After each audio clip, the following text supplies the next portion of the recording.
I'm Kyra Blackwell. I'm Rosie Guerin, and you're listening to The Wirecutter Show.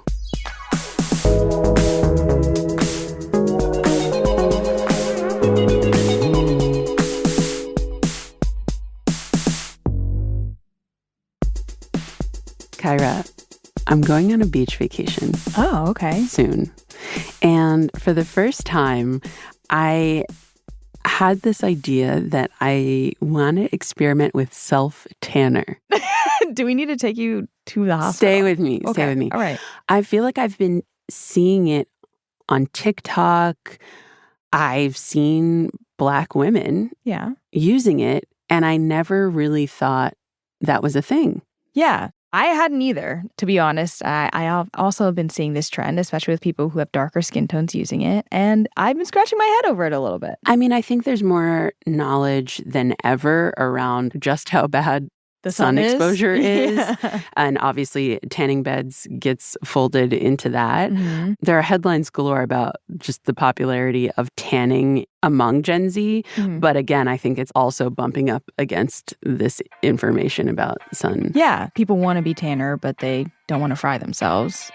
It's complicated, but that's why I'm really excited that we are actually bringing on one of Wirecutter's beauty writers. Her name is Ayanna Redwood-Crawford, and she's going to talk to us about self-tanners, the ones that you can do at home. Ayanna is very knowledgeable, and she really swears by them. Mm-hmm. So we'll talk to her.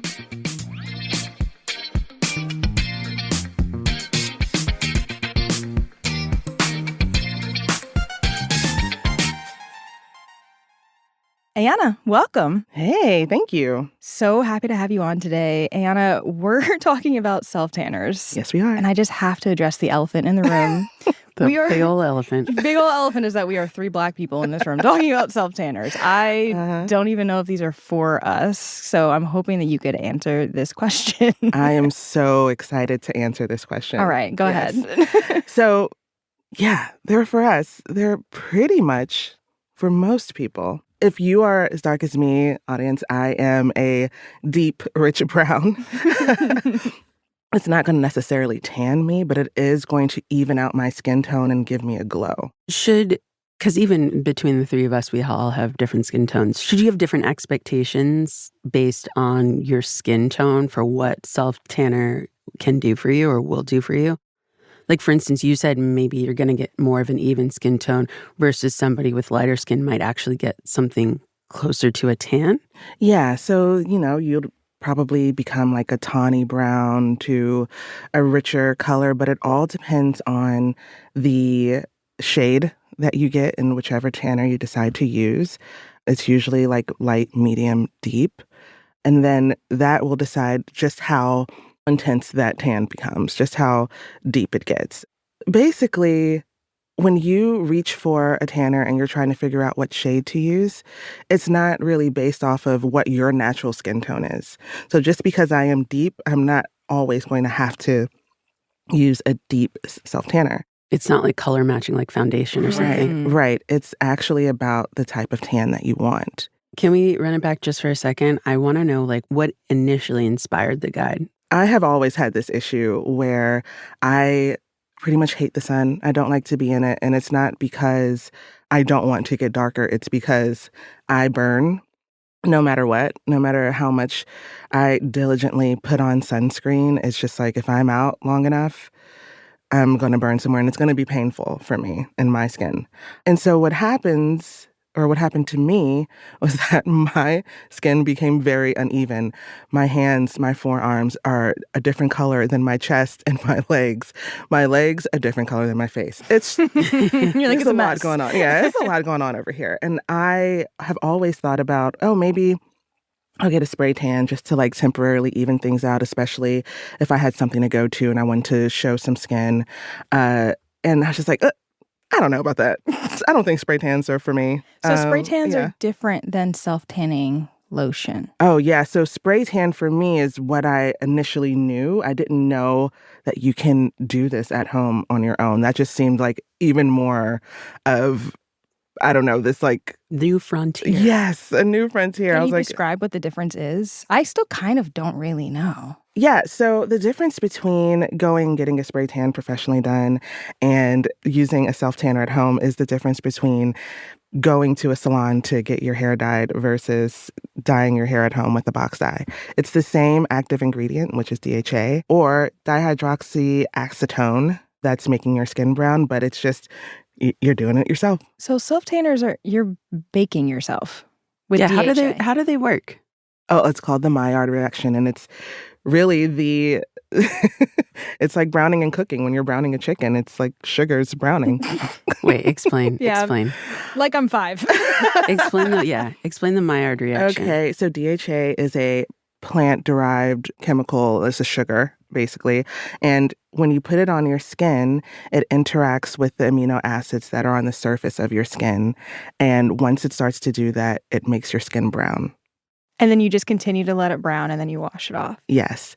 Now, the reason why people tend to get really orange when they do this is if they let a tanner stay on their skin for too long before rinsing it off.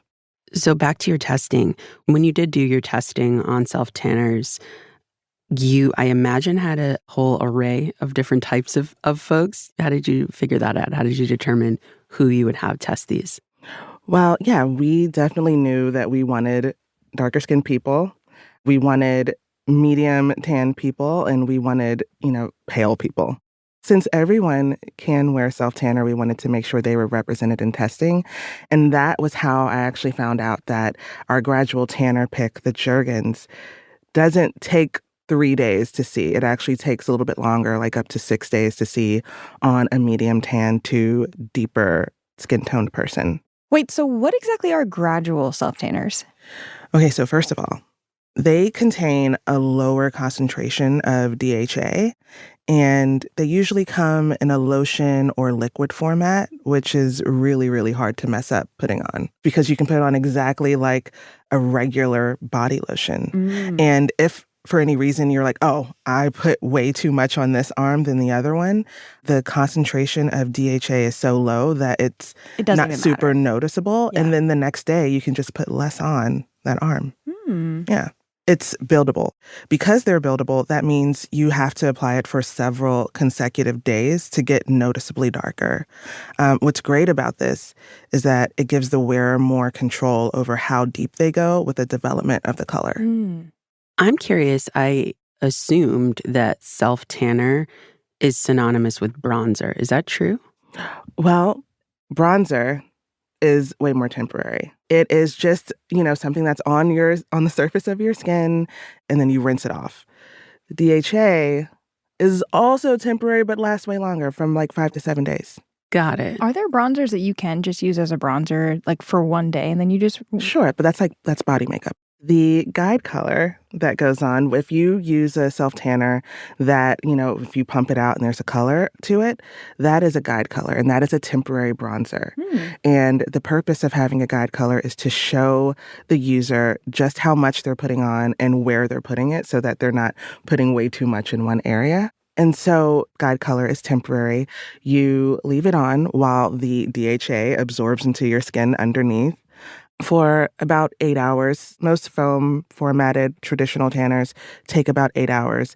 If you are deeper toned skin like me, I usually wait 10 hours before I rinse it off. And then you're supposed to rinse off that guide color and wait till the water runs clear in the shower.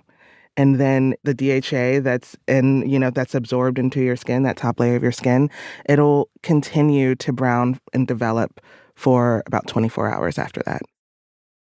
How is using self-tanner different than getting into a tanning bed, let's say? Well, a tanning bed has UV and UVA. UVB and UVA UVB lights. and UV, yeah, and that damages your skin and basically just as bad or maybe even worse than being in the sun. It's definitely worse. And yeah. And so I actually read from the American Academy of Dermatology Association, and they just suggest using a sunless tanner instead. Yeah. A self-tanner. So who are self-tanners not for?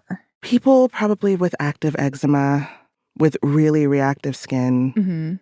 probably shouldn't use it. Or one of my sources, Alexis Granite, a dermatologist, she recommended putting a tanner in the crook of your elbow. Go through the regular rigmarole of putting it on there, letting it develop, rinsing it off, and then keeping it on for about 72 hours to see if you have any type of reaction to it. Okay. When you're using a self-tanner, how long should you expect it to last?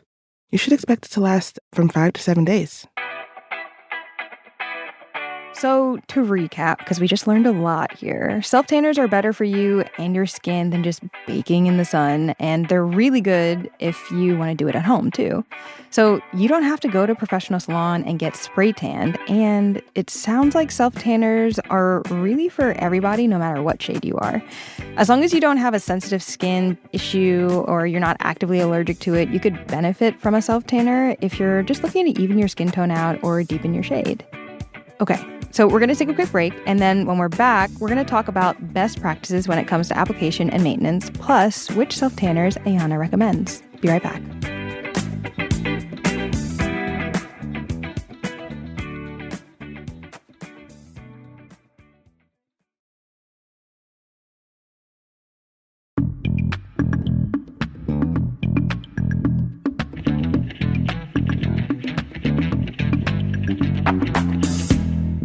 Welcome back. Now that we have a better idea of what self-tanners are and who they're for, Ayanna, I would just love to talk about something that I find endlessly entertaining. Here we go. The application process. Come on. I mean, earlier you just said that you wear it for like 8 to 10 hours. And I just imagine you standing in a corner, not trying to like get it on the walls of your bed sheets. So like waiting for this thing to dry like paint. So can you just walk us through every detail of the application process for self-tanners? Okay. All right. Well, first, we made sure that we chose tanners that don't take forever to dry. Okay. And by forever, I mean take longer than 10 minutes. With that, you want to have some playtime with it too. You want to be able to really get it in there. You want to be able to rub it in, make it look really nice and even, right? If it dries too fast, you won't be able to do that. So first thing you want to do, take a shower, exfoliate. Whether you want to do that with a washcloth, a loofah, you're going to want to do that just because you want like a clean, smooth canvas to work with, because the way that self-tanner fades is that it will come off with the dead skin that naturally comes off of your body. That's the way it fades. So after you do that, you're going to want to moisturize the driest parts of your body, which are your knees, your elbows, your hands, and your feet. I did talk to a spray tan artist who said that if you do already have dark spots on your body, any hyperpigmentation, any sunspots, you should also moisturize those areas as well. And you do that just to create this barrier, because those porous, rough spots of your body, they will absorb more DHA and then become darker. I see. And then that defeats the purpose of trying to even out your skin tone. Okay, That makes sense. Exactly. So after you do all that moisturizing and showering and all that good stuff, then you're going to use a mitt, or I know that, Kyra, you hate the idea of using a mitt. You can also use a latex glove, which you also hate. Sorry. But if you are allergic to latex, you can use a nitrile glove. And you are going to want to, put the self-tanner on the glove, then put it on your body, and then just apply it in circular motions. You're not using your hands. If you use your bare hands, please be sure to wash your hands immediately after. So you're not walking around with orange palms. Okay, so you put it on, it's dried, and you still have to wait 8 hours until you can rinse that off. Yes. And I know it's dry, but isn't there a risk of it transferring while you're walking around the house or whatever, like waiting for that timer to go off? When I was testing a bunch of these self-tanners, I tried the overnight thing, because like 8 to 10 hours, that's me in bed. Sure. Perfect. Yeah. But I happen to be a sweaty sleeper. So that is definitely going to transfer. And it also disrupts the DHA developing underneath if you sweat. Well, what are you going to do then? So I was like, well, 8 to 10 hours, that's also my day. I can just go ahead and put on some loose, dark clothing, because just in case. And then by the time I get home, I can rinse it off. That's 8 to 10 hours there. And don't hug anybody. No, you can hug someone. Yeah? It's okay, yeah. It definitely dries after about 10 minutes, so you're going to be good. You mentioned how, your arms can be a different color than your chest or maybe just your legs. If somebody's maybe thinking about doing part of their body, would you recommend that, or would you say that you should just go all in? A lot of people just put self-tanner on their legs. I've heard and seen that a lot. For some people, they show more skin on the top and their legs don't see that much sun. I see. And so if they plan on showing their legs, they just want to put it on their legs. Also, you can use a gradual tanner. So you can gradually build up till it's the same color as the rest of your body. So it's not just dark and then regular, just immediately. Yes. Yes, exactly. So the self-tanner's on. You've let it sit in maybe over hours, and you're good for at least 5 days, 5 to 7 days. What are the things, you mentioned sweating at night as an example, what are the things you should be wary of to maintain the even nice tan glow that you've worked so hard for? So hard. So whenever you're taking a shower, you're not going to want to use a washcloth or a loofah or an exfoliator but at all. But you can use soap, right? You could, no. I would say no to soap. I'm so sorry, girl. Listen, use it on the parts that get sweaty. You know what I mean? Use it on the bits. Got it. Soap, not self-tanner. Right. Just to be crystal clear. So, yeah, that's what you're going to want to do when you get out of the shower. You're going to pat yourself dry. Is this just for the first shower? Or is this for the entire length of the time you're trying to maintain this glow? It's for the entire length. And, this is not something that you need to be putting on every week. I don't think you should.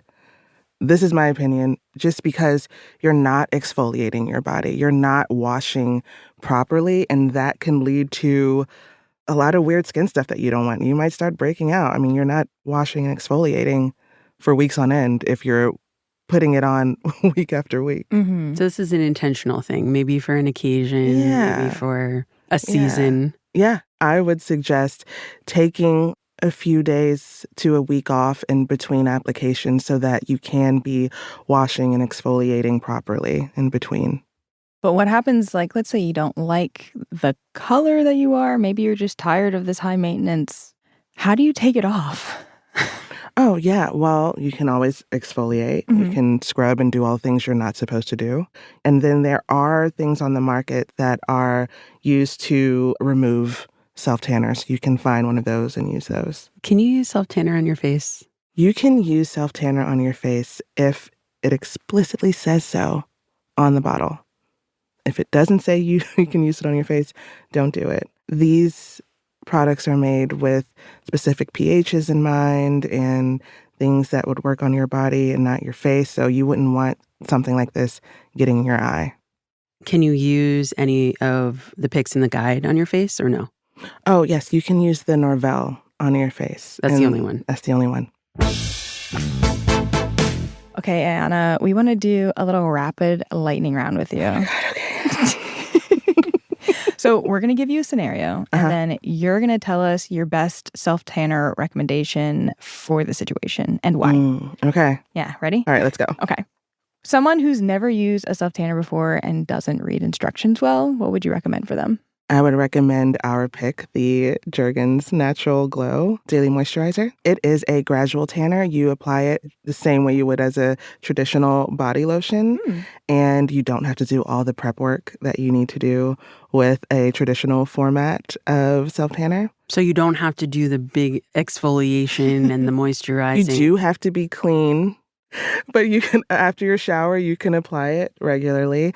And it is a gradual build. So you're not going to see a super brown tan immediately. It takes 3 to 6 days to be able to see it based on your skin tone. How about someone who's going on a date that same day and there may potentially be some, Okay. I would say... contact. Okay. I would say to use an express tanner early in the morning. Get it out of the way. Is that a brand or what? No, an express tanner is a tanner that develops within 3 hours. Okay. So you're knowing what color you are before you go on this date. Yeah. So it could be like if you want it to be lighter, you can keep it on for an hour. If you want it to be like medium deep, you're in 2 hours. If you want it to be very deep, 3. Do you have a specific brand that you like? Oh, yes. Our pick, the Saint-Tropez Express Tanner. Okay, what if you're someone who is going to the beach? Someone going to the beach. Well, I'll say that if you're preparing to go to the beach, and a couple of my colleagues have asked me this because they're like, oh, I'm about to go to Mexico. I want to look tan. They want to start off tan. Mm-hmm. I would suggest to the person who is about to go on a beach vacation to use our Norvell self-tanner. It is a regular, traditional foam format self-tanner that takes up to 8 hours to develop. So if you're planning on a beach vacation, then you have enough time to let it develop, do what you need to do, and then go on your vacation afterwards. We haven't yet discussed how self-tanner works with, in conjunction with, reacts with sunscreen, because I assume we all also need to be wearing sunscreen. You know what? You can wear sunscreen, but you just have to wait until after you have rinsed that top layer of temporary bronzer off. What about someone who is dark-skinned and doesn't want to deepen their natural skin tone? They just want to make it look even. This is sort of what you were mentioning at the top of the episode. Well, they can use any self-tanner they want. They just have to make sure that they are not letting it get too deep during the development. So instead of letting it develop the full 8 hours, they can rinse it off earlier than that. If they're using a gradual tanner, they can stop at day 3 or 4. They're like, this is good. This is what I wanted. I don't want it to get any darker than this. What if someone has extremely pale skin and they find that self-tanner just makes them orange? For that person, I would suggest a self-tanner that has a mix of DHA and erythrulose, which is another sugar that is used mostly in gradual tanners. Our gradual tanner pick has both of them combined, and when those two are combined, they do make a more natural brown color. The Jergens. How about someone who really, really wants people to notice their tan? Oh, well, yeah, I would say use our Express Tanner pick. It has a higher concentration of DHA, which means you're going to get darker, faster. Ayanna, thank you so much for joining us. This was really fun. Thanks for having me. I learned so much. I'm so glad. That's it for us. If you want to find out any more about Ayanna's reporting on self-tanners or any other topic on beauty, head to our website and we will link her guide in the show notes. Kyra, talk to you soon. Bye. The Wirecutter Show is executive produced by Rosie Guerin and produced by Abigail Keel. Engineering support from Maddie Mazziello and Nick Pittman. Today's episode was mixed by Katherine Anderson. Original music by Dan Powell, Marian Lozano, Alicia Baitu, Katherine Anderson, Rowan Nimisto, and Diane Wong. Cliff Levy is Wirecutter's deputy publisher and general manager. Ben Fruman is Wirecutter's editor-in-chief. I'm Kyra Blackwell. And I'm Rosie Guerin. Thanks for listening.